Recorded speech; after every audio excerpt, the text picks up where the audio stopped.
O obxectivo, sobre todo este ano, plantexamos en facer todas as actividades dentro do Concello. Vamos a facelo nas distintas parroquias do Concello, e o obxectivo é dar a coñecer e poñer en valor os espazos que temos no Concello, e que son espazos que teñen un valor natural, un valor etnográfico moi alto. Procuramos sempre abarcar a un abano grande de idades,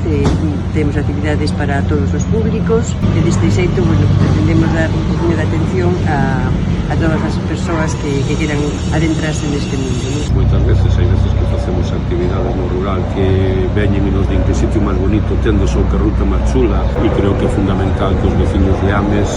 coñezan o Concello de Ames, coñezan todo o que temos en Ames, porque ao final van a sentirse orgullosos de todo o que temos.